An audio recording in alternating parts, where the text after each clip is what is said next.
What's going on, everybody? I'm your boy Retro Bliss, and you are on Retro Bliss Rewind.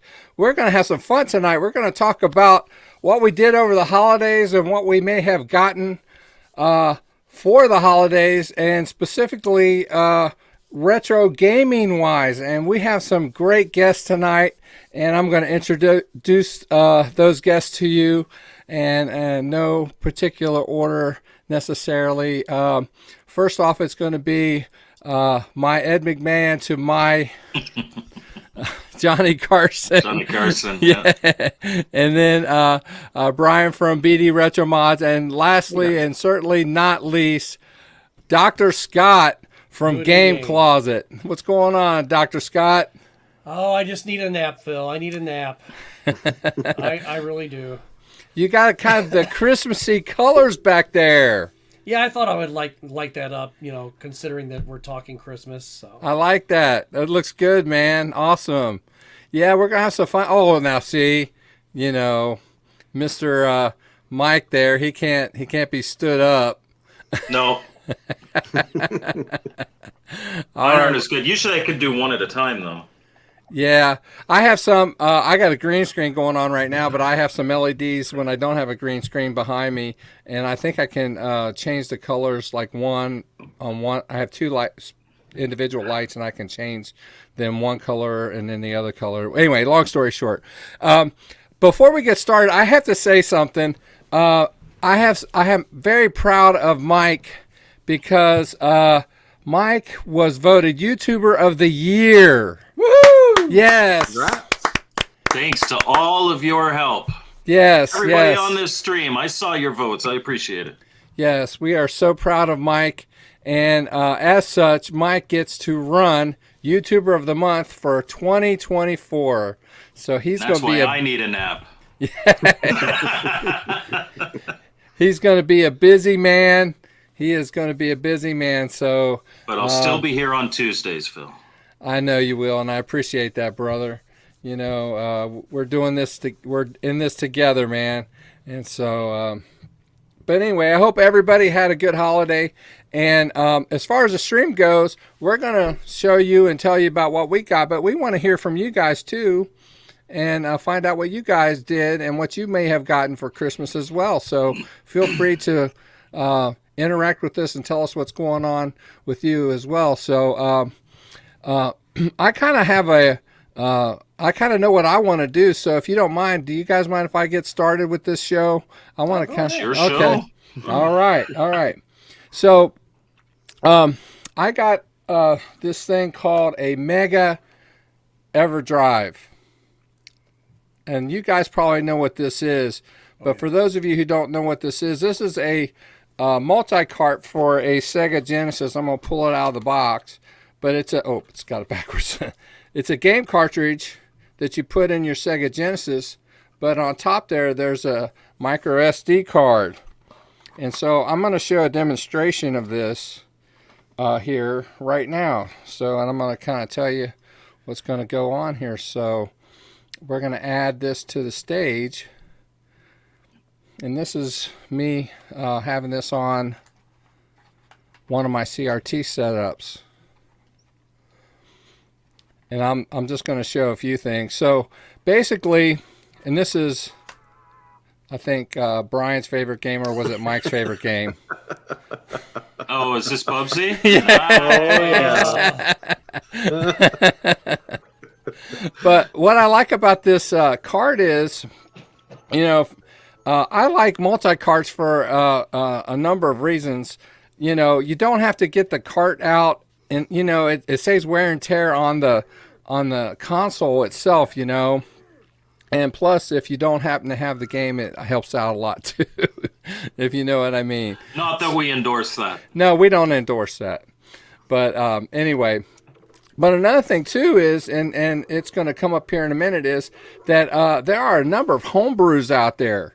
And there's a homebrew that's getting ready to come out. Well, not right now, but this says Sega Mark III.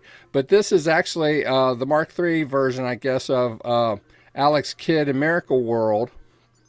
And I'm using the Sega Genesis controller to operate the game. For some reason, the video is stuttering. I don't know why it's doing that. But I have to hit the button on the console to get to this point right here.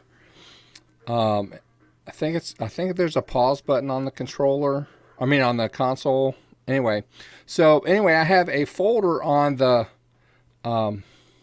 micro SD card for homebrews, and there are a lot of really good homebrews for the Sega Genesis, and so I play them on the live stream a lot. And Alex Kidd 3, Alex Kidd 2, there's some really good homebrews for the Sega Genesis, and so I've never been able to play them on my Genesis until now, so I'm really excited to have that. So you might like, I did a Genesis review, Canon Chaos. You might like Canon Chaos. So I got this too. Ooh, look at that. Yeah, I got me a new Arcade 1-Up Pac-Mania. Now this has all of the same games as the Arcade 1-Up Pac-Man cabinet. It's just a different cabinet as far as the way it looks. Now the difference being is that this particular cabinet, if you're looking at a certain angle, the screen is kind of washed out. Now the other cabinets don't seem to have that problem, and I don't know why. So you'll kind of see here in a minute what I'm talking about. You can kind of see how it kind of looks a little washed out. But when you're the way my camera's angled is the when reason you're looking why. right at it. But when you're looking right at it, you don't really necessarily see it. And I didn't write down the games that are in this. Anyway. Now, do you know what type of panels the old ones use? Because, I mean, that seems like a TN panel, which, yeah, those don't have good angle views to them. And I probably went that route because it is a cheaper screen than going with the other options that are out there. Yeah. And again, I don't know why the video is stuttering. I really don't know, but I'm going to go ahead. So that's really all you need to see. But there are a lot of games on. There's like 14 different games on there. There are like 5 different Pac-Man games. There's Please tell me they have the 2600 Pac-Man. No, not today. You'd see a public burning out on the street by I know, Dr. man. Scott. Yes. And the thing of it is, I actually saw the reviews on this with the washed out screen, but I only paid $2.99 for this. So that's good. Yeah, at the price point, I thought, well, and we love our Pac-Man around here, and so I figured, why not? So it has Galaga on it. It has Galaxian on it. It has worth the price of admission right there. Yeah, it has Dig Dug. It has Dig Dug 2. Oh, it's got 2 on it as well. Nice. Yeah, it has Mappy on it. It has Rompers on it. And I can't remember the other game. I can't remember the last game. I'm having issue remembering that. So anyway, there you go on that. So I'm going to remove that. But then I wanted to show you, something else that I got. And it's another multi-cart. And this is not a branded multi-cart. What are you laughing at me for? No, I'm not laughing at you. I'm laughing at Operation Shutdown lighting up the comments. He says Bubsy should be the Retro Bliss Rewind mascot, and that at that price point with Pac-Man 2600, it's a no-brainer. Oh, I can't. Yeah, I can't. With me talking, I can't monitor the chat. I'm sorry, guys. He's making me laugh. I'm sorry. I highly agree with the Bubsy one, though. That's going to be a staple. I think on, that like, should at be least our mascot. at least on every other episode, there's going to be some little hidden thing there with him in it. Somebody talk to Atari, get the rights. He's our mascot. When I get done talking, then when you guys get to talking, I'll be able to monitor the chat a little bit better. The chats, Yeah, I'm sorry, guys. Anyway, so I got this multi-cart, and it's not a branded multi-cart, but it's made very well, and it's actually made in Australia, and it's made for the Sega Master System. And as you can see, there's a SD card on the top, And I think I mentioned that the Mega Drive actually plays Master System games on the Sega Genesis.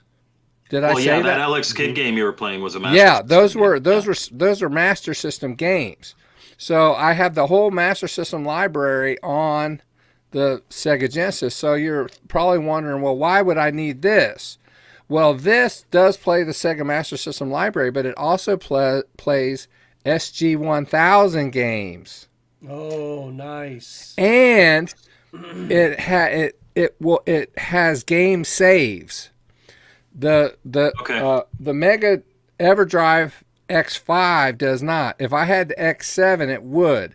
Now the X5 is around $80, but the X7 is around $160.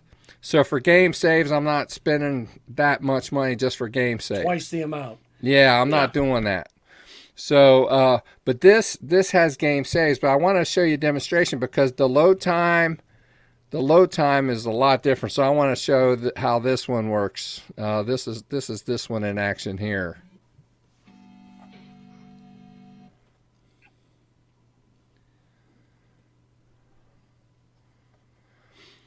So this is the game menu. I would like the chat to know that Retro Bliss owns all these games. Yes, He's got physical copies.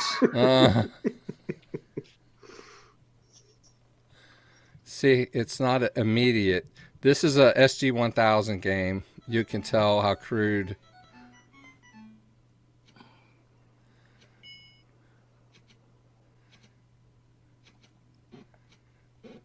I just popped one in there. I just was looking for something to demonstrate.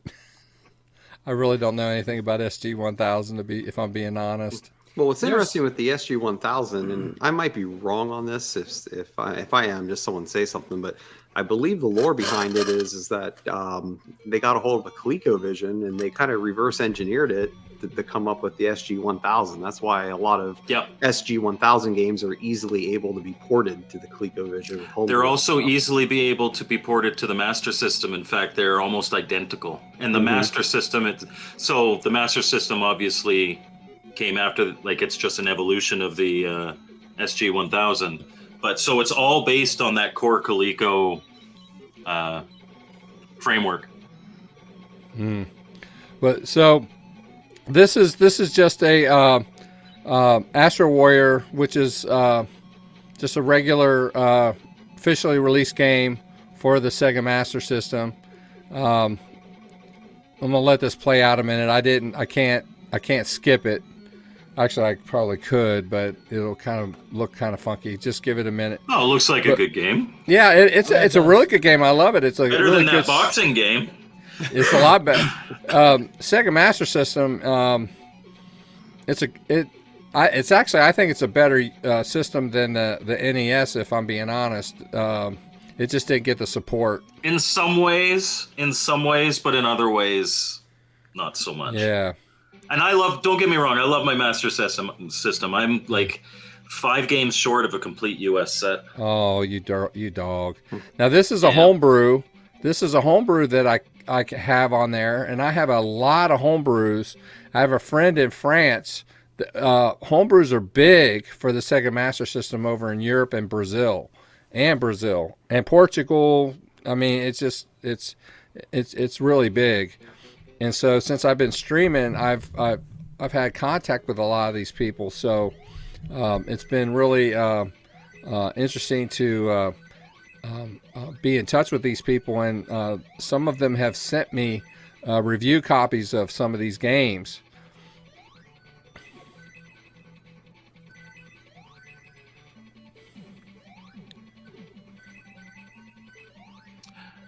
That looks really good for a Master System. Yeah, it's Heck yeah, it does. Yeah.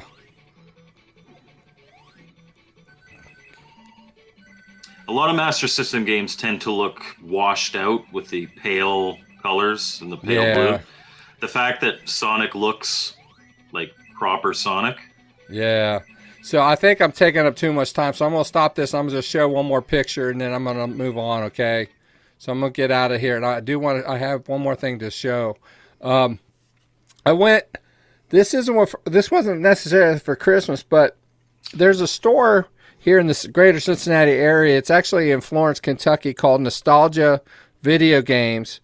And I had a bunch of video game doubles because, as you guys may know, I kind of amassed my collection all at once, kind of in a fast time frame, like in a 2.5 year period.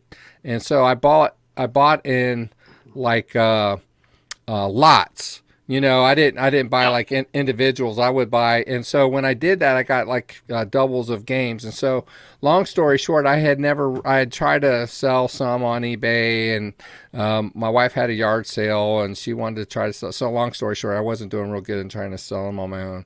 So I went to Nostalgia Video Games, and I took my doubles there, and long story short, I got some that I didn't have, and these are the ones I didn't have. And so the Atari games over there, the Speedway 2, Golf, Steeplechase, and Arcade Pinball are all the Sears branded Telegames versions that I did not have. And then the Code Breaker, Double Dunk, and Super Baseball I didn't have in my collection. Now, as you guys know, I kind of make my own boxes. So yeah, your boxes are awesome. Yeah, so I plan on doing that with those and making my own boxes and add that to my collection. And then the others are all NES games, 10-Yard Fight, the Jellicoe baseball game. And then I got to look over here at my other monitor here because my eyes are really bad here. The Al Unser Turbo Racing, WrestleMania, another baseball game, Akari Warriors, Tag Team Wrestling, Pac-Man, Hoops, pro wrestling game, Othello, the Mickey Mouse, Mousecapade is what it's called, RBI Baseball, and John Elway Quarterback. So RBI Baseball is my favorite baseball game of all time. Is it? You control people so bad in that game, it's hilarious. Oh, is it? A bunt ends up being a home run. You just like back and forth, wait till they pass wrong, and then, oh, it's so much fun.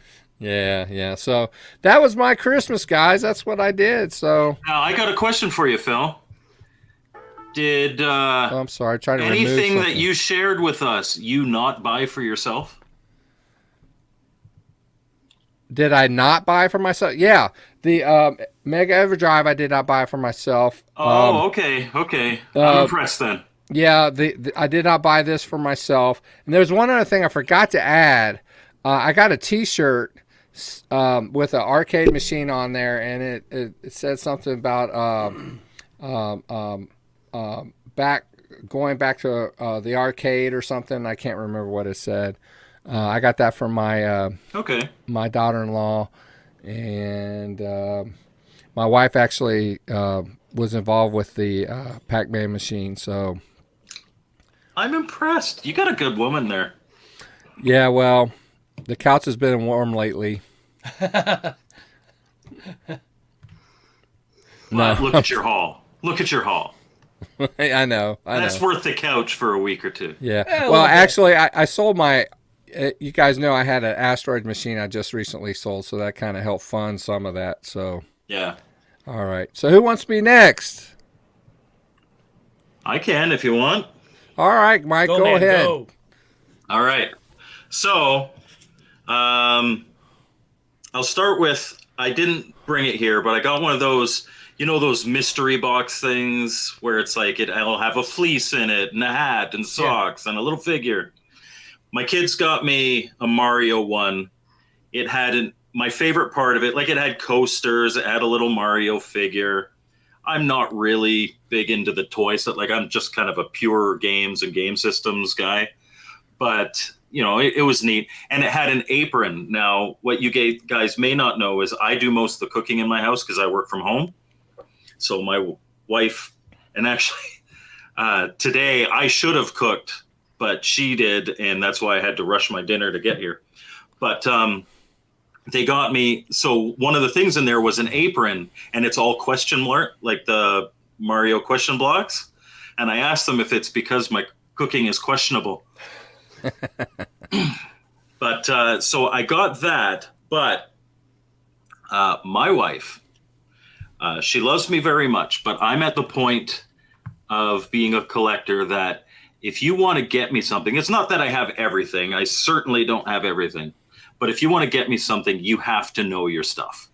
Like, you have to know, okay, he's missing these 17 games for this system. Or You almost have it's to not like- ask for it specifically. Yeah, give me a Yeah, list. you don't walk into a store and be like, oh, he likes retro games, I'll get him Mario 3, because I haven't. So, thankfully, right across the border, about a 2-hour drive from me, lives a very good friend of mine, Michael Thomason. Yeah, Michael. Now, so you guys might know Michael Thomason as the guy who runs Good Deal Games. Mm-hmm. He has been publishing and distributing homebrews for decades. He also used to hold the Guinness World Record for the largest video game collection in the world. He's got a lot of cool stuff. Like, his family comes up here every once in a while. I've been on vacation with him. Like, we're family friends. We're very close friends. So whenever my wife, Operation Shutdown. I don't have anything. There's still 5 Master System games I need. It might be 6 or 7. It's around there. Anyhow, so whenever my wife wants to get me something, I just tell her to ask Michael Thomason. Because if there is anybody in the world that knows what I don't have, what I need, what I want, because I talk to him frequently, and he's got a lot of stuff, and he's been paring down his stuff. He spends his winters now in Georgia. So if you're looking to get homebrew games, Good Deal Games is shut down till March, I think. Oh. Yeah. Yeah, he shuts down in the winter. He goes where it's warm. He's a southern boy. And then he comes back up when the thaw comes. But so she contacted him, and I got a complete in box RCA Studio 2. Now I know you got to be joking me. Oh, wow. Who wants that? I think probably at least half the people here are like, what the hell is an RCA Studio 2? I know what that is. I do too. And that is fair, because this came out in January of 1977. And in September of 1977, the Atari 2600 came out. It's all black and white. It's in black and white. It's got 5 built-in games. The actual unit itself, I won't take it out, but it uses the Pong mentality where both players have to huddle over little keypads on the side there. Yeah, they're in each other's lap. And play with them. But that's not all. Because it's Michael Thomason, I got almost the complete library. So we've got Oh, wow. Math Fun. Oh, man. We've got Biorhythm. Man, we're coming over and we're having an all-nighter. Blackjack. Speedway Tag, and these are all complete. They have the little, like, that's what the cartridges look like. And they have the adorable, I'll call them manuals. It's like 3 pages. Yeah. Yeah. We've got TV Arcade 4 Baseball. Nice. We've got Sealed Tennis and Squash. Oh, man. We've got Fun with Numbers, because Math Fun isn't enough. And then one of only 2 games that actually seems to be halfway decent, because I haven't played it yet, Space War. I've seen that. Yeah, I've seen that. That's pretty cool. That's what my wife got me for Christmas. She did very well. And by she, I mean Michael Thomason did very well. It's a collector's item, but as far as a gaming system, the sprites are like very big, and it's not playability. Even when it came out, like, it came out before the 2600. The Channel F was already out, and it exceeded this in every way. Yeah. There's only, I think, about 70,000 of these ever made. So in terms of collectability, it's pretty up there, and to be complete in box, and it's got all the forms and everything, and it even has a warranty card in there, which is really cool. I like that. So that was the gift from my wife. These ones aren't gift. We also said that we would talk about kind of what we were doing over the holidays. I've been recording.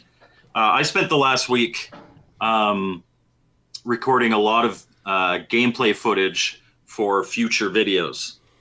One of them is a brand new. I got it from Kickstarter. Like, it was delivered not that long ago, maybe 2-3 weeks ago. Traumatarium for the Game Boy.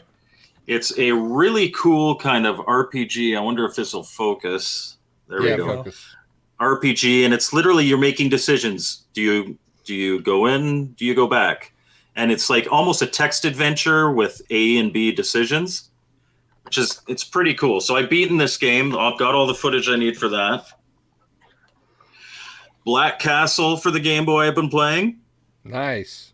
And it's a side-scrolling game that's it's only got 4 levels, but I've only beaten the first 2. I've made it to the 3rd level, and it doesn't have unlimited continues, so I'm going to keep playing that one until I beat it. Although I won't have any time this week. I'm working on YouTuber of the Year. Now, can you purchase that one digitally? Do you know, or? I am not sure about the Game Boy ones. Okay.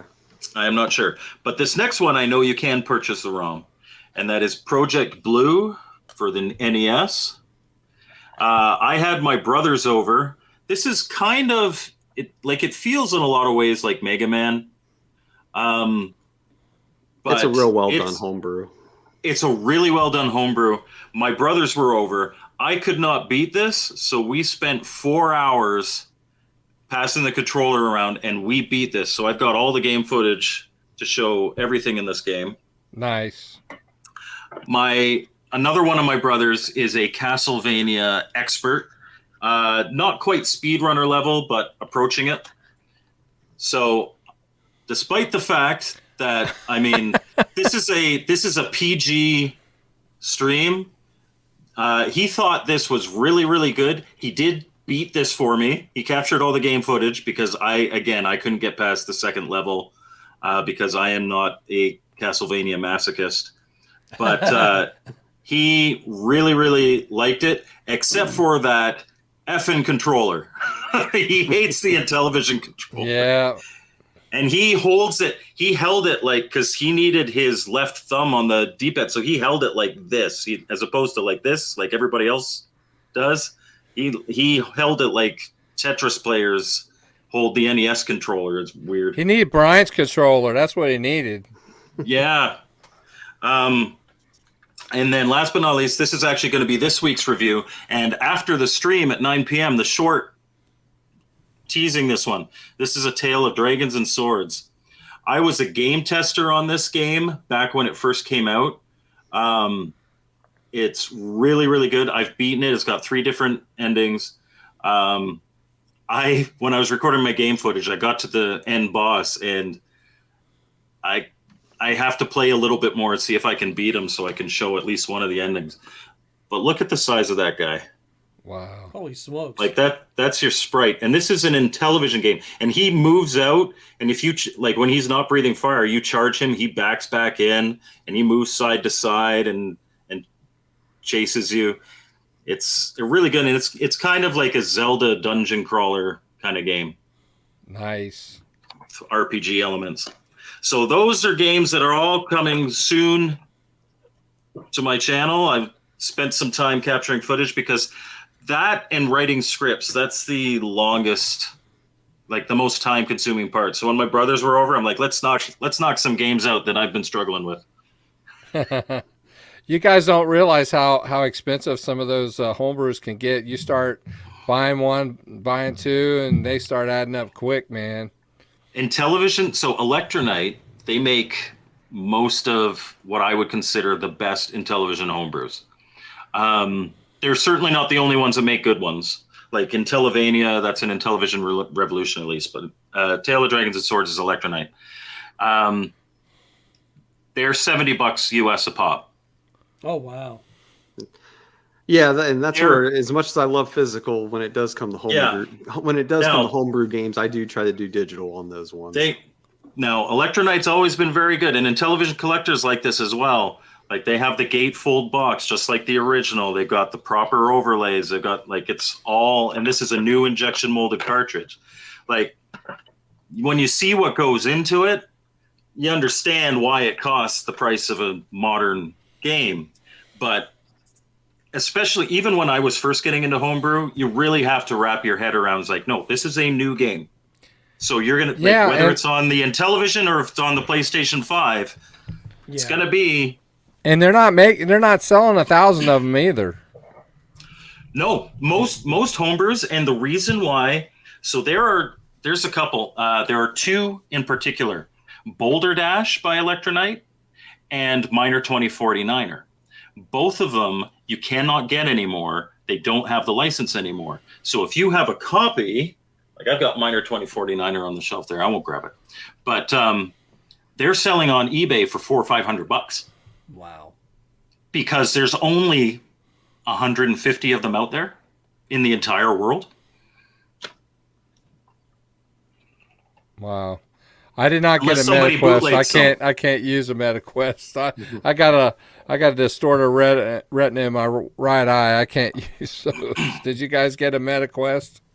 No. No, my son's Jerome? been interested in one, but we didn't pull the trigger because of the MetaQuest 3 coming out. We're like, oh, let's just wait another year and see if that takes a price drop. Yeah. Jerome, I would 100% agree that great Intellivision games are worth the $70 price tag. Even me being a junkie, there's no way I'm going and spending $300-$400 on any homebrew game on eBay. I don't think I'd spend $300 or $400 on any game. Oh, I have. I can't think of anything. I can't think of a game that I've ever spent over $100 for. Well, no, that's not right. If you count like one of the ones that's like, like the Halo Special Reach or edition something with statues and stuff like that, that's a little different. But just the game itself, no, I've never done that. All right. So who wants to be next? All right, Scott. It's gonna be you, bro. Okay. All right. Brian and I were gonna wait it out, right? Yeah, right. So Brian gets the big finale. Yep. Yeah. Save the best for last, right? This year was a little interesting because I did buy a few of the things for myself, and I did actually buy something as a family gift, and it didn't get here till after Christmas. I was like, what the heck, and I got that coming too. But Did you buy it from Atari? actually, no, I did not. But the guys in the Retro Roundtable, that is Gene, aka Technish from Capsoft Gaming, and Johnny Graphics, and Retro Rob, we all exchanged gifts, and then Gene actually recorded it and put it on his channel, which is Capsoft Gaming. So if you wanted to check that out, and us actually unwrapping everything, and John lives here in Ohio as well. He lives in Marietta, and Gene lives in Boston, and Rob lives near Dallas, Texas. So I'll show you what they got for me in no particular order. So I do have I don't have a lot of pop figures, but I do have all except for one now of the Die Hard ones. So back there, you'll see my Nakatomi Plaza. And at the top of my Nakatomi Plaza is John McClane, the pop figure. But Gene got hold of the one that does not have the shirt on it for me, and you can't see it in here, but his feet are actually bloody. And he's pretty beaten up, so he's actually gotten, he's near the end of the movie, John McClane, not near the beginning of the movie like this one here. And then, so Rob got something that was very, very unique for me. And he told my wife about it, and she was just like, wow, Scott's kind of spoiled now, isn't he? So as I've joked about many a time, I met Dr. Peter Weller this year, a.k.a. RoboCop, and I'm a big RoboCop fan. It's not my absolute favorite movie of all time, but it might just well be in my top 5. And Peter Weller was just a wonderful guy, and So Rob found something in Texas, and he said, go ahead, look on eBay, look anywhere you want. You're not going to find this. He did the research. You're not going to find this anywhere else. He got this really cool hat for me. And this hat is the actual hat that the production crew wore during the making of the movie RoboCop. That is awesome. Yeah. And the guy he got it from, I forget, if he was on the production crew or if he had obtained it or whatever. So when my RoboCop video comes out in the next week or so, because I'm taking my time on that one, I will be wearing this. And it's just going to remain in a glass case with sentinels around it so no one breathes on it wrong. And then John, he went along with the same theme. I think inadvertently, I got this fantastic OCP shirt that'll go right along with that RoboCop hat in my video. And Very nice. That will also Well, they obviously know you well. Yes, they're like, yep, yeah, he's a RoboCop guy. And then the family gift that I got, since it's sitting here on top, I got an Evercade, and I just opened it up the other night. Got 2 of the games in there already, and I did get several of the cartridges, the IREM one, and of course this one I believe is one of the ones that came with it. I got Toa Plan 1, Arcade 1 just arrived today, but that's Arcade 2. And then the Data East collection came with it. So thank God, because it's got that awesome Burger Time on there. Love and Bad that. Dudes. My 5-year-old daughter and I were playing Bad Dudes together the other night. She was like, this is cool. I'm like, yes, it is. Mm-hmm. And then, of course, the renovation one. But the one that has, I think that's this one, has In the Hunt in it. I can't wait to get into that game because I've never played it. In the Hunt is an amazing game. Yeah, I've seen it played many a time, but I've never played it, and I know how expensive it is. And thank God to have one of these Evercades in the house now. I do like the.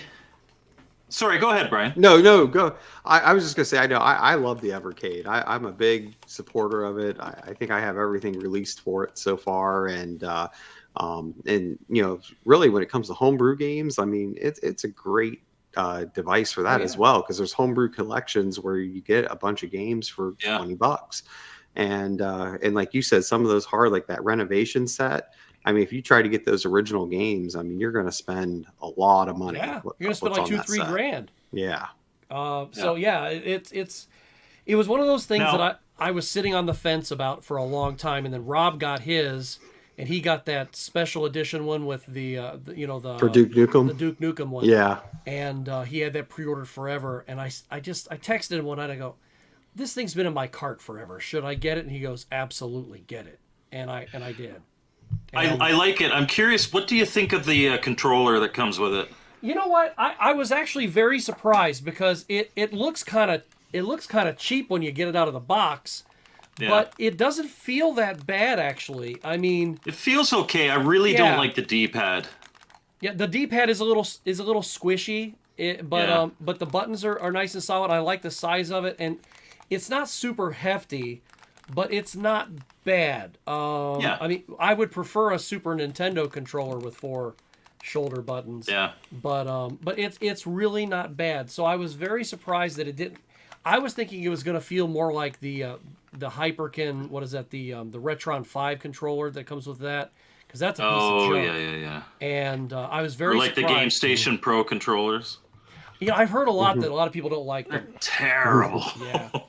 Well, and the good news with that, if you haven't tried it yet, Scott, is that most USB controllers will work perfectly fine. So you don't have to use the actual Evercade ones. Okay. So if you have like 8-bit-do USB Super Nintendo style, you can use that. Okay, yeah, I do.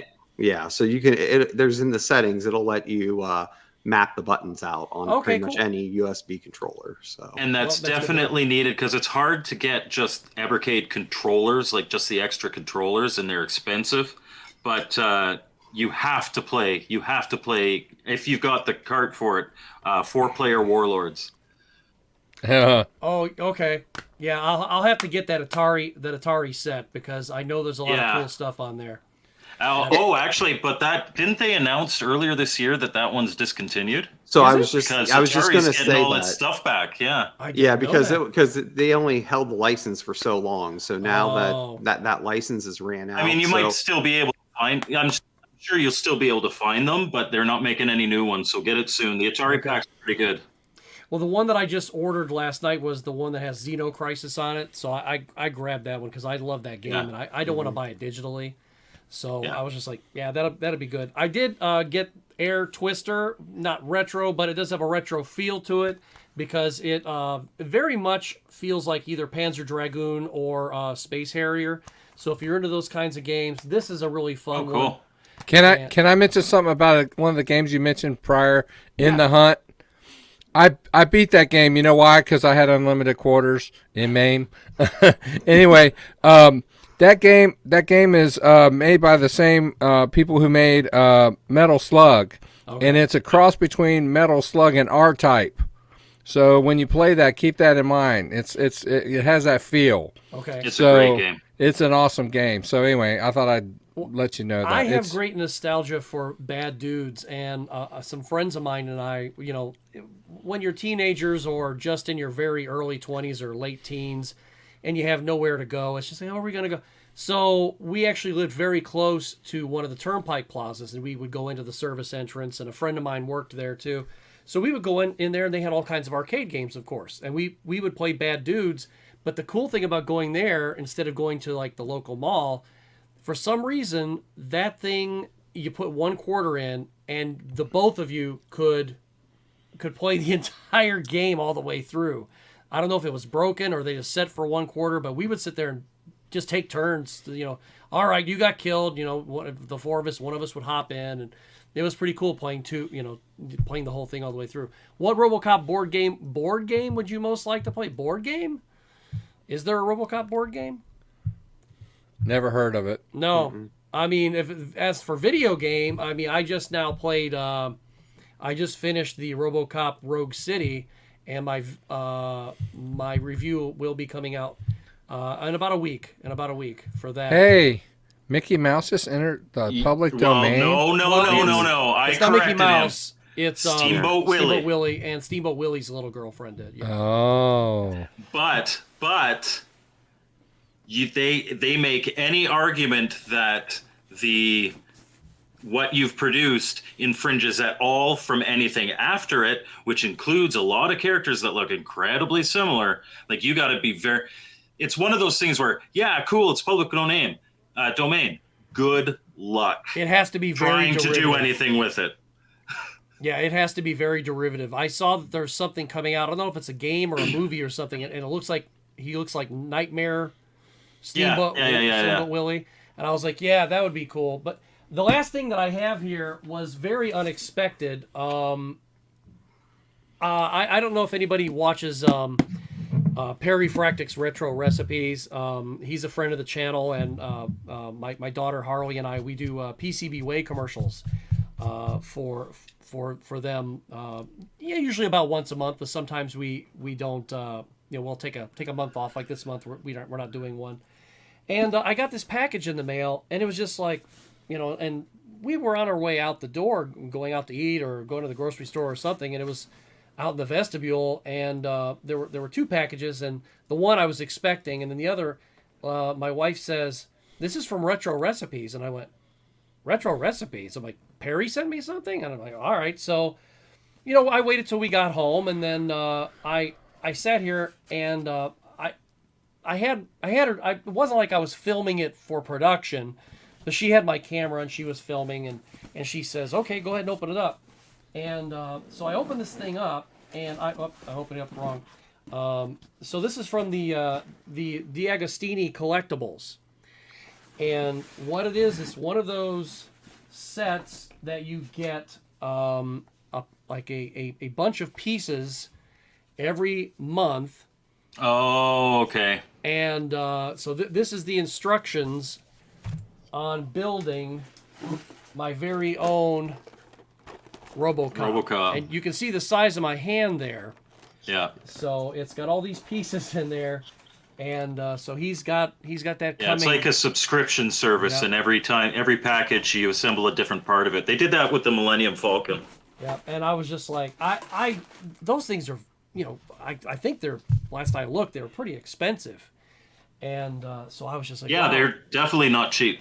It just kind of blew my mind, and I said, hey, thank you, I really appreciate it, and he was just like, no problem. He goes, I know that he had this little note in there. He said, because he knows about my whole joking about Peter Weller, and he says, I hope you don't get all wellered up about this, and so, but I was very taken aback because he may not be as big of a RoboCop fan as I, so he was just like, I know the person who's going to appreciate this, so he forwarded it to me. So I was like, thank you, Perry, and That's a really nice gift, man. It was pretty cool. Yeah, that's pretty cool, man. All right. But then we all, of course, action wise, we spent some time at my mother-in-law's and got to see all my nieces and nephew. I only have one nephew. And then of course I went to my aunt's and I got to see everybody over there, and we just had, we made merry, as it was said in Scrooge's A Christmas Carol. We were making merry, sir. So we had a good time doing that, and everybody got to see a lot of people that we didn't get to see here recently in the last year or so. So that was really cool. That's Are we going to excellent. make the joke that our mother-in-laws all count as vintage retro? I have to say this. You know the movie Christmas Vacation? The lady who is at the she's at the undies counter, and then Oh, she's, Lord. yeah, and I said this was PG, bro. Come on. it is. Okay. I forget her name right now, and she's been in several movies here and there, but my mother-in-law didn't quite get what I was trying to say, on Christmas Day, because I saw this meme about her, and I had looked that lady up before, and my mother-in-law turned 70 this year, and this lady, I cannot remember her name, Nicolette, it's not Sharon, I can't, whatever her name is, Scorsese, that's it, Scorsese. She also turns 70, I think it's this month. So I showed my mother-in-law this meme, and it says, that moment when you realize that she is 70 years old. And because, of course, here's this beautiful model back in the movie, and now it's like 33, 34 years later, she's 70 this year. And I was like, hey, Sharon, look, she's the same age as you. And I think she thought that I meant that, look at you, how old you are versus this lady in the photograph. Not the other way around, that, because she doesn't look that way now, this lady. So she was just like, oh, thanks a lot, huh? I'm like, no, never mind. So it's like, I got athlete's tongue all of a sudden on accident just by a misunderstanding. So Yeah, well, that happens. So. yes, it does. So, but that was it. It was a fun, All right. fun Well, time. Brian, how'd your Christmas go? Oh, my Christmas went well. Just some things that I did kind of get, kind of like what Mike was saying, when it comes to like a lot of games themselves and consoles, things like that, I really have a lot of the ones that I want. So it's really hard just to go out and buy games for me per se. So usually what my wife likes to do is try to find some unique things like on Etsy, things like that could maybe help decorate the game room a little more, or my work area a little more. And so a couple of the things, and I'm not going to try to grab them all, but she did find a number of little different pins. My camera's not showing well. So like button pins, but then she added magnets to the back of them, so I can use them on my my board, like with some of my blueprints, things like that, to hold things up.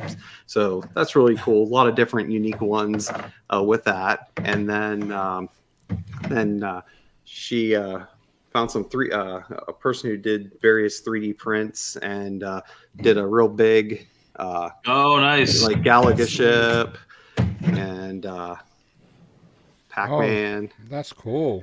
Sweet Ghost. And again, they have adhesive on the back, so I can like put them on my wall, different things like that. And then the other one's kind of cool. It was a 3D print Oh, nice. of That's Mario really cool. Pipe. So I love that. So can put my pencils and screwdrivers, different things like that back there. So those are kind of the unique retro things. During the holiday season here, one of the things I did kind of play more of was a lot of the Atari Recharged series, and Okay. Because a lot of the game stores, Steam, especially Steam, had a really good deal where They you did could have some get good sales. you could literally get the whole entire Recharge set, like all 11 games, for like $47. So it's just like, yeah, why not? Let's see how it goes. Because I bought the Recharge games like on limited run, and I don't have them yet, so I wasn't gonna just buy them a second time at full Yeah, price. I both love and hate limited run. Right, exactly. But yeah, so I really got to experience them, and and with that, I will say that there's some that are really good, and there's a couple Recharge games that are just very bad. And again, that's all personal. Berserk. Yeah, that's all personal. Is Opinion, Berserk of course. bad? Berserk is horrible. Yeah, the style, it's just no voices. There's not? Oh. No. Well, thank you for saving me that $20. Yeah. You're welcome. No, yeah, there's a reason why it's like on sale right now, at least for another day or two. I think for like $5 if you really wanted to pick it up just individually. But yeah, that was one that it just seemed rushed, and I don't know that it fit right with the style of the Recharged. And really, they call it a Recharged, but the graphic style was kind of like the Recharged series, but kind of not. So. Now Yars, I really like Yars. Yes. That one I think is probably the best out of all of them.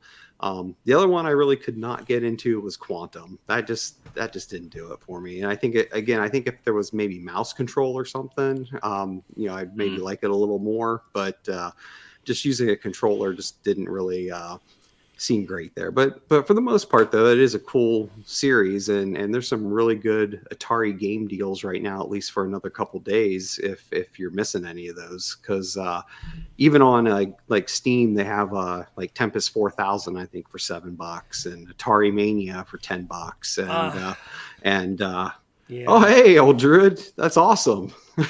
Yeah, you're like Santa, Brian. There you go. Yeah. No, I will say the last couple of weeks, and that's why I don't have like too many more things to really talk about, is I was hit pretty hard on a lot of orders the last few weeks, and you had COVID. And I had COVID. So. Yeah.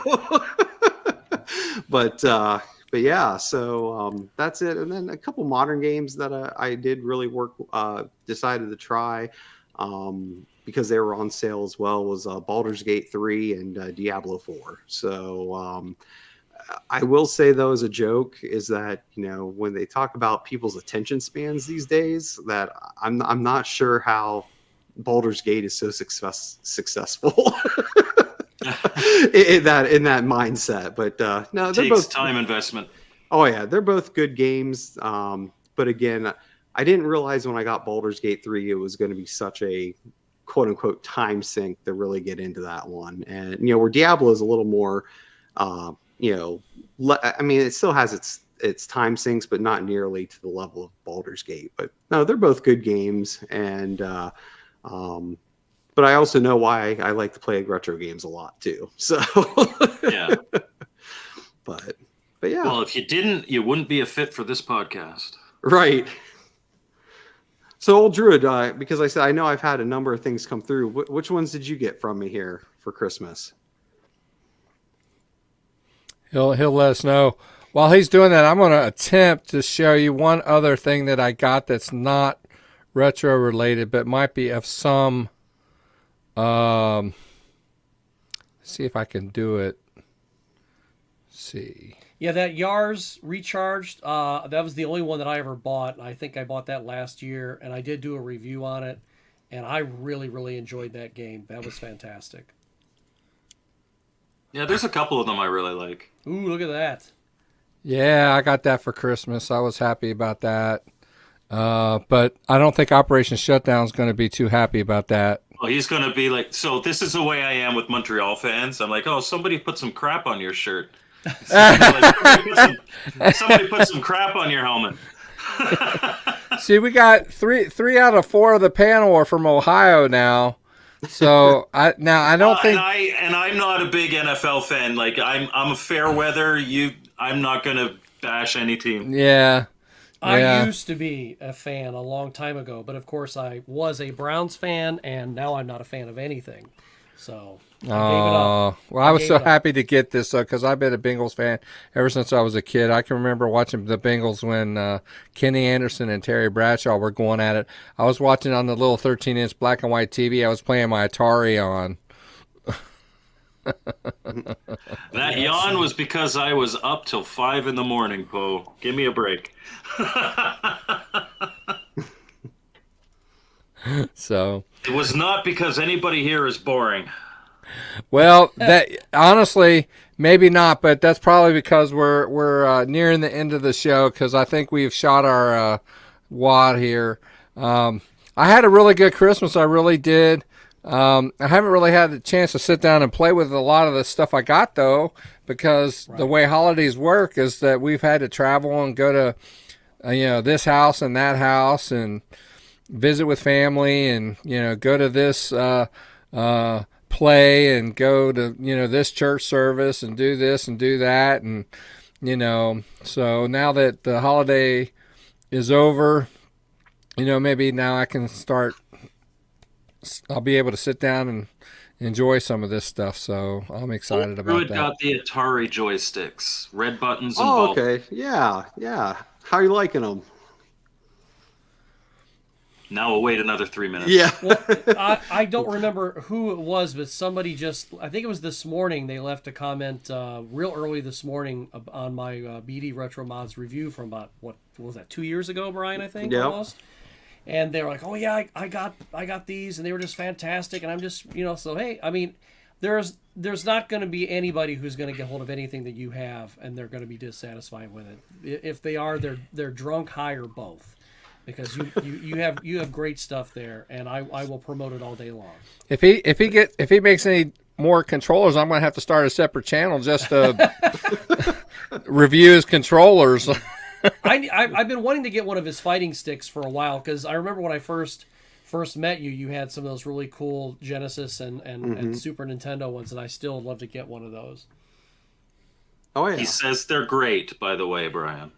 Awesome. I'm glad you're enjoying them because no, it's that one. What you bought's definitely been a popular one since the 2600 plus.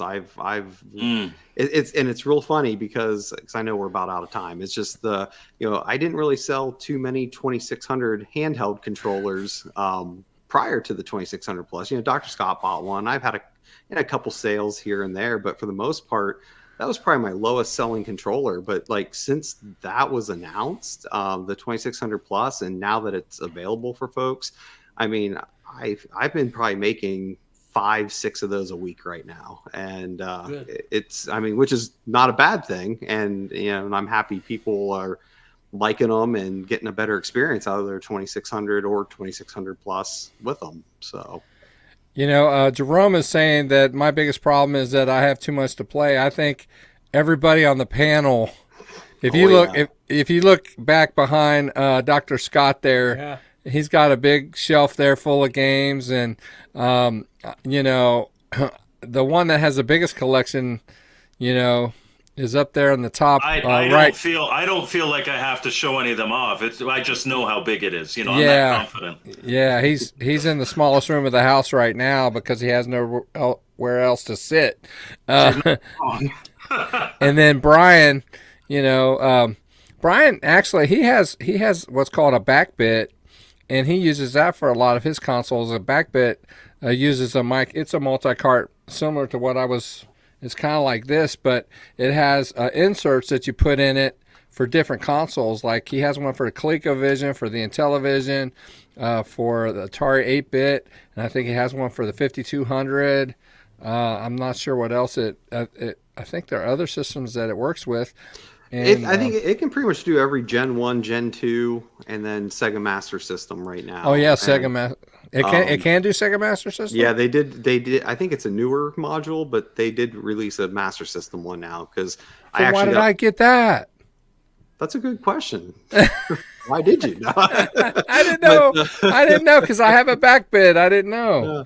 But yeah, because actually I need to get a couple more modules because some of the controllers I plan on making just due to requests is for the MSX and TRS-80. So I need to get a couple of those modules to be able to do some testing with. So I've never heard of the back bit. Yeah, I may be doing a review on it. Okay. You should. pretty- More people should know about it. are you able it's- to pull up the website, Phil, and show it? Yeah, let me see if I can do that. Give me Make just a moment. You Close guys all your talk. naughty tabs first. Yeah. Oh, and you were talking about Michael Tomlinson earlier. This poster right here, I bought that from him at Chords. My Roots Okay, poster. nice. Yeah. Yeah, and he was like, "Oh," because there was another one I was looking at, and I went back later, and I was like, "Nah, I only need the one," and then I went back, and I was like, "Oh, it was gone." So, oh well. So He's really good at upselling people. Not in a bad way, just in like he is so passionate and so knowledgeable about pretty much everything. He'll give you a reason to spend more money at his table at any event. and he almost did because he was like, "Oh, I think I think it was like $10 for one," and he was like, "Okay, if you want two of them, it would be like 17 or something like that." And Yeah, and I was like, "Do I have enough room on my walls?" So I said, "Nah, I'm good. I'm good." Okay, yeah. this is a back bit right here. Anyway, it's a 3D printed cartridge, and then you put these inserts inside it, and you just change them out for each individual system. But what does it go into though? It goes into Whatever this. you want to put it into. Yeah, like if you have a ColecoVision. Yeah, so if you scroll television. down, if you scroll down to like the included adapter, I think it'll bring a drop down of every. Yeah, Oh, actually, you passed it. yeah, you passed it. It was Oh, I'm sorry. no, it's okay. If you hit that drop down where it says Choose an include- option. Yep. Okay. Oh wow. I Oh, can't pronounce some of these. It's not showing it in the stream, but It's Atari, Amstrad, Apple II, 2600, 5200, 7800, the 8-bit, Ballet, Astrocade, Commodore 1664, 128, VIC-20, ColecoVision, Emerson, Arcadia, Super Castle Vision, Fairchild Channel F, Wow. IBM PC. no, it's really everything from that first, second gen era That of said- consoles and computers. That Yeah. said, just because I'm a big Intellivision homebrew fan, if you are buying that to put Intellivision homebrews on, it will not do JLP carts, which most modern Intellivision homebrews are. The JLP cart, it allows you to save games, save store, it has higher storage. It does some different things and allows homebrewers to do really awesome things with the Intellivision. But as far as I'm aware, the only two is the RTO flash and the LTO flash that will handle JLP ROMs. Which, as of right now, you can't even buy one of them. This one you can't get, but the guy who designed them has a stack of like 300 boards in his house. I have seen the picture. They're like sitting on his stairs. Just make them. This was designed. Yeah. There was a lady who did this, isn't it? Was it a lady? I can't remember her name. Yeah, I don't remember either. Yeah, a lady did this. But it's a very neat concept because It's the a great fact that- concept. of how many systems that it works with. And again, you might not have full compatibility, but for most of your cases, I mean, You're going to be able to play hundreds of games regardless. right. And it's got a reset button on it to where it'll take you back into the menu.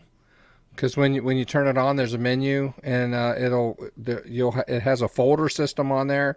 So one micro SD card, you can have multi folders on there, one for each console. So one little micro SD card can have all the games for all the consoles, for all the systems, for all those systems that I saw that you didn't get a chance to see. The ones that I mentioned, and I only mentioned probably a third of them. There were still a bunch that I didn't mention. So yeah. Yeah, if you So- hit the select options there, you might be able to see everything. Scroll back down, Phil, where you were. Oh, down here. Yeah, because it had like a separate buy window for the adapters, so you might be able to see it there, right there. You hit the select options underneath.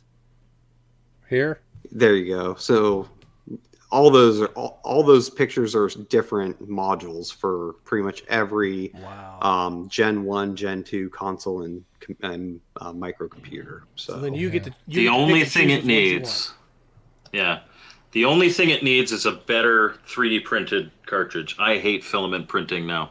Ever since I got a resin printer, I'm a total snob. I'm a total snob. It's like, no, there are lines on this. Yeah. So they do have a Sega. It's only $19 for the Sega Master System adapter. Wow. This thing was like $50. Well, keep in mind that's $19 for the adapter plus the back bit, which will be. But I already have the back $130. bit. I already have the back bit though. So all I needed was the adapter. So I would have been golden. Well, but think about it like yours this. has no lines. Right, yours has no lines, and you get to just shove it in there and leave it. Yeah, that's true. Yeah. So. But yeah, no, it's just a great option Look how though for all those older consoles. Smooth. Resin Master Race. And Drew, I saw your comment here real quick. I do still do the paddle controllers, and yeah, just email me and I can easily do those for you. Oh, I'm sorry, I missed that. Yeah, he was asking for paddles, You know what you should do, which are awesome. because you already got the potentiometers and everything. You need to make a full steering wheel proper controller for Champ Games' new Turbo Arcade. You need a whole the setup with the joystick and everything. It's funny you say that because honestly, I was just waiting for the physical copy to become available so I could actually. It's been available. It's available. Yeah, so I plan on. It's been available since October. I don't think the physical copy was. At least I bought mine at Portland Retro Gaming Expo. Yeah, but he didn't have it. I didn't. You to didn't the general specify public. Available on his store. You said available. But no, I'm actually thinking about looking into that because I know there's options there to use a mix of like the paddle and a joystick for shifting and stuff. So I'm gonna answer this for Cannabis. Yes, he does, but only for certain people. He's too busy working on my stuff to worry about anybody else. Yeah, no, I do mod consoles, but yeah, kind of what he said. I don't do that as like a quote unquote service. If I have time, I'll help people out with it. But usually, if I do it, I just kind of get a system, do it, and then just sell the system, completely, cleaned up and certain things, updated in it and so forth. So. I was considering doing that, if you remember, right before the 2600 Plus came up, with my 7800, and then I was like, well, why would I want to do that if I've got the 7800 Plus or the 2600 Plus? So it's just going to sit in a box. I mean, I think it's just going to be one of those things that a proper 7800 enthusiast is going to want, whereas for me, I don't need it in the house anymore, so I think it just needs to go. Oh yeah, the good gold Game Gear where it's almost guaranteed any Game Gear you get is going to have bad capacitors in it. So yeah, I've replaced so many capacitors on Game Gears. It's a pain in the butt, but it's not too bad if you remove the metal shield, because then they fit. But yeah, no, with the 7800 though, I know we're kind of going over time though. But yeah, no, I love modding 7800s and restoring those. I know I did one for Phil, and I've sold a couple, at some conventions and stuff. But yeah, usually I'll, replace the capacitors. He's cringing up there. Replacing caps is fine. I'm just, whenever you say, "Oh, I like modifying whatever," I'm thinking drilling the holes for those RCA jacks, and I want to come over to your house and smack you. Well, when it comes to Phil's, actually, I did not drill in it, so good. Yeah, it uses a composite cable with a 3.5 millimeter jack on. He just went through an existing hole. That's what you got to do. And I just went right through the RF port there. This is how anal he is about this. When I bought my 2600 Plus, I had a little plastic cover that comes inside that goes over. I thought this would be a nice little dust cover, so I cut these little notches in the little plastic thing, and he started reaming me a new one. He's like, no, don't do that. You're ruining it. Box. That's part of the packaging. What kind of collector are you? I'm with Mike. Sorry. Because In 20 years, what are you going to do with it? There's a I'm using mine, man. Resell it for at least $10 more than yours. There's a company out there called Printer Boy, and just look them up, Printer Boy. They make every cover for about every system you could possibly imagine. And if it's a system that can be stood up or put on its side, like a PS3 or an Xbox 360, they will also you can get the option for whichever way you orient your system as well. So I have one of them here in the house. It's over here behind this iMac, and you can get different colors and stuff. So I have the jungle green Nintendo 64. So I got the jungle green cover, and then they have them in different materials as well. Yeah. And then if you have, like, say for example, you have something really specific, like if you have a 360 that is the R2D2 360, the Star Wars one, you can get the cover for that. Now I don't have that system, but my cover is that. Well, that's like one of my things that I think beeps at me when I open it. Dude, I want one of those so bad, but I have two 360s in the house, and I see my wife out of the corner of my eye going, "Don't you have two 360s already?" My wife's given up on that. Years ago, my wife was just like, "All right, so you've got 47 360s, fine." I want to answer old Druid's question. Yes, okay. there is Ryan's a actually firmware. probably, yeah. There is an update. Actually, on Atari Age, it's a beta, but the speculation is that it's going to be available on the Atari website very soon with instructions. But you can actually go to Atari Age and find it right now. And Brian tells us that they haven't fixed the paddles. Yeah, unfortunately, No. the paddles are still not fixed on it. Because right now it's the firmware 1.1 beta, which I actually just put a video out today that has a link to that. So, because I don't have a good way right now to put the link up, but if you check out that video I just posted today, in the description, there's a link to Atari Age's site for that. And but they did at least fix the things that should have never even happened, which was the reversed action buttons and the reverse difficulty switches. I mean, so for that reason alone, it's worth trying the update in its current state. But I will say that it's not terribly difficult, but the process of doing it is, I hope they have a better process when they make it public, because I think a lot of people could struggle with how you got to update it, because you got to update it in two different sets, one for the ROM dumper, and then you got to update the actual emulators, and there's some weird switch combinations you got to do on the 2600, and then That's you also ridiculous. and then you also got to hope, because what people are experiencing, because I see Chicken said something, is that if you've updated with some other things like an Evercade, things like that, like the driver has a conflict, so you got to make sure you clear out those drivers before doing the Atari driver. Those are things where, for some people, that's not going to be an issue. But for others that just wanted an easy to use experience, they might have a hard time with that firmware update in its current Which is the style. whole goddamn point of doing consoles over PC. It's for being easy. Why can't they just ship something that goddamn works out of the box? Pisses me off. I'm sorry. Amen. Now, this is We just went PG-13, folks. yes. It's the end of the show. I wanted to use other words. I'm gonna get so dinged by proud of myself.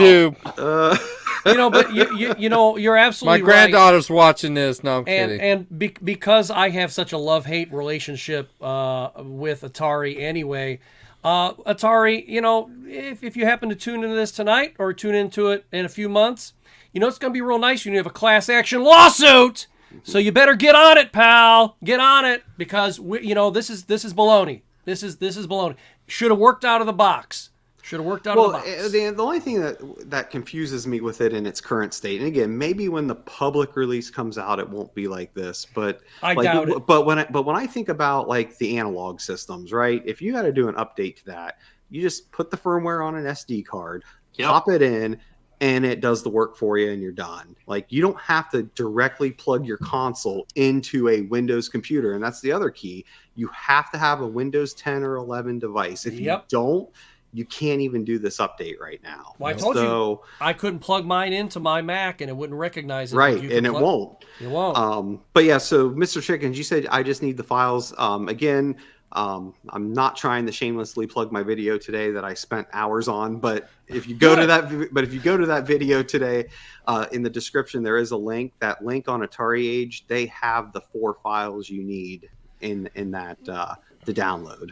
So with all the instructions as well. Yeah, and actually, John from Gen X Grown Up, if you look on YouTube, has a really good instructional step-by-step visual instruction on how to do it too. But so yeah, go check his out then. Not cool, Phil. Not cool. Go. No. I'm just saying. But he talked about he mentioned something that Brian touched on. He has done some updates on the Game Station Pro that use some of the software, and because it used some of the same drivers, there was some conflict with trying to do the update on the 2600 plus, and so he touches on that. So I did watch his video on the update for the Game Station Pro, and I do like some of the. I mean, I don't have a Game Station Pro yet, but I do like some of the stuff that they did for it. And like he said, there's still a couple more things they need to do, and then this thing will be almost perfect. But yeah, they I think that they're. They're eventually going to get there, and they're not going to have a class action lawsuit. Yeah, I'm going to have to probably, based on what I'm hearing from John, I'm going to watch Brian's and just do it on my wife's computer, because if I try to do it on mine, I'm going to have to uninstall the drivers that I have on there now from the Game Station Pro that I put on there to do the update for that. It's a mess. It's just a mess. It's a big mess. Yeah, my plans, I'm going to probably do a more in-depth review of it all once they make an actual public, because, the other thing with beta is what it says. It's a beta. So yeah, in fairness, we can't really judge them on this part of it, but the fact that there isn't an SD card slot or a USB slot to just plug in a drive, and any system, it doesn't matter. You just put the file on a drive and you plug it in and it works. Well, just like your review, you open it up and there's a USB port in there. Well, what the hell is that thing for? Yeah. I mean, is that for like, you plug it in so you can go back in time? I don't know. I mean, you wasted like, 47 cents putting the USB port in there, and it's useless. Yeah. So I'm sure Brian will figure out and let us know. Won't play. That's why you got to go and watch his videos. The link, and which, by the way, links for everybody's YouTube page and Facebook are in the description. So check them out. Appreciate you guys being here. Thanks for hanging out. Absolutely. I think everybody had a good Christmas. And it looks like it. And I think we're going to have a good New Year this year. Everybody's channel did really well. I think Brian's business did really well this year, and I think it's going to get even better. It seems to have grown a lot since I first met him. Oh, yeah, it has. Man. I know when I went up to Torg this year, it was hopping. Yeah, your table was almost wiped out. Yeah. It was it's crazy. Because you're pushing there. his stuff, Bliss. I know, man. Good, he owes you a cut. Well, he's done me a lot of favors. It's the least I can do, man, and we're good friends, so that's what friends are for. So anyway, all right, guys, appreciate you guys being here. So with that, we are going to let me see what I need to do to get out of here. It's been a while since we've had a podcast with the holidays. So you can sing us out. That's what friends are for. All right, guys, we'll see you next time on Retro Bliss Rewind. Take care, guys. See you guys. All right, bye-bye.